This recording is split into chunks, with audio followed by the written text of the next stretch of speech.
What did you use to think about grief before you lost someone close, and how did that belief change? I used to think grief was like a wound that time would quietly stitch closed. I believed there would be a day when the sharpness left and the memory fit into a box on a shelf. I pictured healing as neat. I told myself I was strong enough to check that box and move on. That was my setup. It made sense to me. It made me feel safe. Then my dad died. He was with us one morning and gone the next. There was no long goodbye, no last lecture. There were just clothes in the closet and a chair that still smelled faintly of his pipe tobacco. I remember the way the house felt too big and the way the coffee tasted like a thing I had never learned to make without him.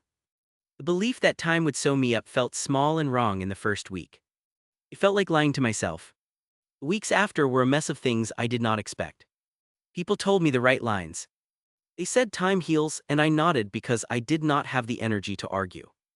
They said keep busy and it will get easier. I tried that. I cleaned the garage, I wrote thank you notes, I went back to work. None of it made the hole feel smaller. Sometimes the hole wasn't even a single hole. It was a catalog of tiny openings. A joke he loved on TV. His chair missing at dinner. Song on the radio. Each one felt like a small electric shock. I learned grief likes ordinary things. It arrives in the drip of rain on the window. It arrives in the smell of wood smoke. It sits in the passenger seat when I drive. I would catch myself talking out loud and then remember he was not there to answer. I would picture him reaching for the phone and then realize the phone stayed dark. Those moments made me angry. I felt cheated and then I felt guilty for being angry. People told me to be patient with myself and I tried to be. Patience was quiet pain. There were rituals that helped a little. Sorting his tools, finding old receipts, touching the frayed elbow of his sweater. I kept things because I thought keeping things kept him. That did not work exactly. It made the world heavier instead. But it also gave me small proof that he was real. I could hold his watch and remember the way he wound it when he was nervous. I could wear his jacket when it rained and feel less cold. Those small comforts did not stitch the wound. They let me carry it differently. The turning point was not sudden. It was a slow, odd acceptance that I would never be the person who had him. That did not mean I stopped being sad. It meant the shape of sadness changed.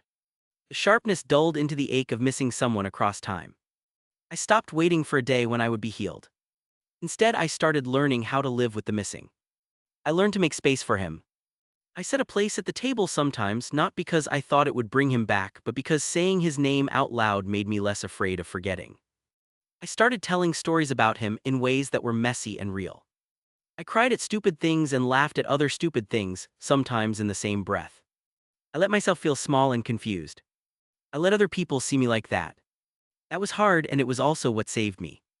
Now, months later, grief is not something I expect to be done with. It shows up on birthdays and in quiet moments.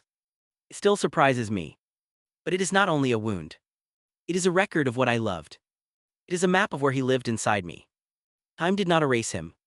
Time softened the edges enough for me to carry him without breaking. I still reach for the phone sometimes and then I laugh at myself, and that laugh is loud with memory. I was wrong about healing being neat. Grief did not close. It changed the house of my life. It rearranged the furniture so sometimes I stumble and sometimes I find a new chair. And every now and then I set a cup down and say his name just to see the sound of it sit in the room. If you like this video, then follow us for more.